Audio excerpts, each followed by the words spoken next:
Acabay y el CRIS, la asociación ABAC, Centro de Rehabilitación para Personas con Enfermedad Mental Grave, y la Fundación Acabay, que lleva terapia asistida con animales, empieza yo creo que en otoño del año pasado, de 2015, cuando hacemos una visita, una excursión, y nos vamos todos a Náquera y bueno, los chicos conocen el entorno, conocen el recurso que tienen allí de animales, y la verdad es que salen muy contentos. Y a partir de ahí, pues este año se han puesto las cosas en común y se ha llegado un poco al acuerdo de hacer un taller dirigido por los educadores de Acabay y bueno, y la verdad es que está saliendo muy bien. Es un programa de terapia asistida con animales.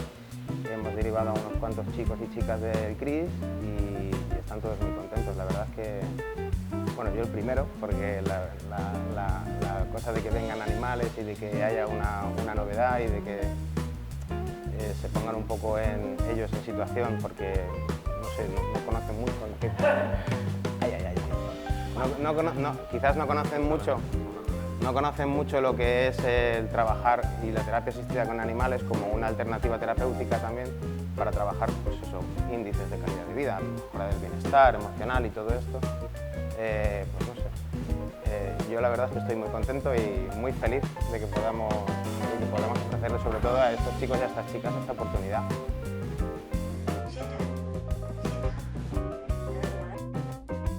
La verdad que me ha sorprendido lo que hacen los perros, porque con paciencia se puede enseñar a hacer cualquier cosa. Y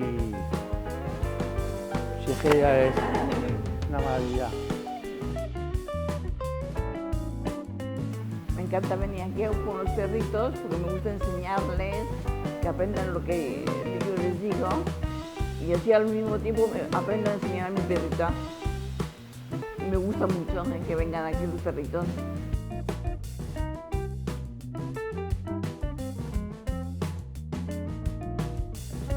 Pues me parece una actividad muy positiva por el hecho de que los perritos consiguen transmitir y consiguen sacar muchas cosas a través de sus habilidades, ¿no? Con cualquier tipo de personas. Entonces es un programa que es muy positivo para nuestros chicos, pero realmente es para cualquier colectivo muy favorecedor.